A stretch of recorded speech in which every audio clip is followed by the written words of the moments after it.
Hey guys, if you have an AMD Rx570 GPU and an AMD Ryzen 5 1600 AF processor or any comparable spec'd out PC and you want to know how Battlefield 2042 will run on your system, stick around and watch this video and hopefully you can get your answer. I'll show my system specs up on the screen for you. As I said, AMD Rx570 GPU with 4 gigs of VRAM, an AMD Ryzen 5 1600 AF processor, 6-core processor that is, and 16 gigs of RAM, DDR4 RAM. Now, regrettably, I did not record Battlefield settings, so I can't actually show you what settings I was using, but I will still tell you nevertheless. It was everything set to low. First, it came default to low as a matter of fact, but yeah, everything was down on the lowest it could be. Motion blur off doesn't make any sense. I don't even know why they still put motion blur in games. Seriously, guys. Anyhow, field of view was set to 59, I believe. It was initially set to like 90, but that was a bit much, so I dropped it to around 59, 60. And vertical sync, V-sync, that was on. So since that was on, I wasn't able to see the true max FPS I could get, because many times it would just hover around 60, which is where the monitor FPS locks out at. It hurts. So as you can see with the gameplay, that it runs well most of the times. It will stay around 50s, 60s FPS, maybe even more if vertical sync was not on.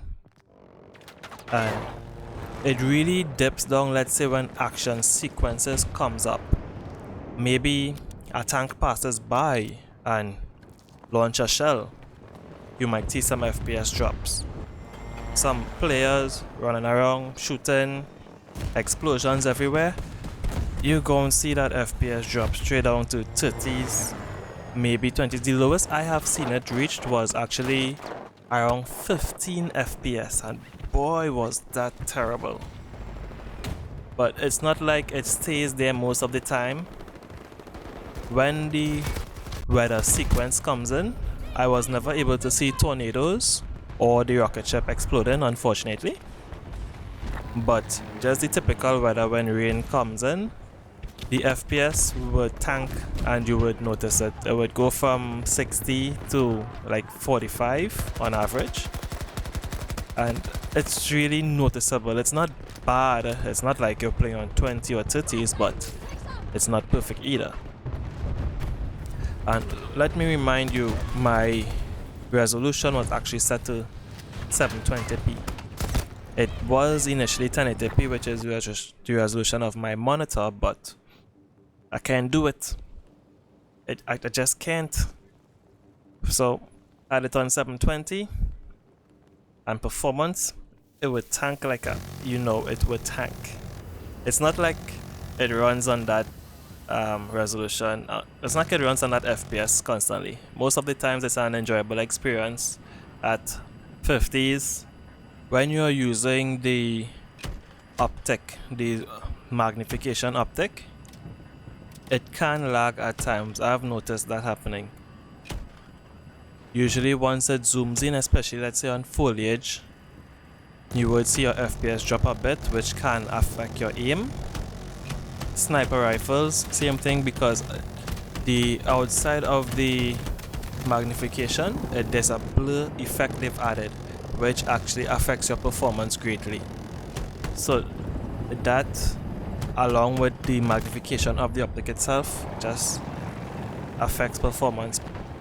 Probably like 10 or 15 frames less you would get because of that magnification you've done. But let's not forget, this is a beta build, a couple months old, they claim. So hopefully by the time the game actually launches, performance will be as we would hope it to be, and we can let's say maybe we can play on medium settings with this spec'd out PC.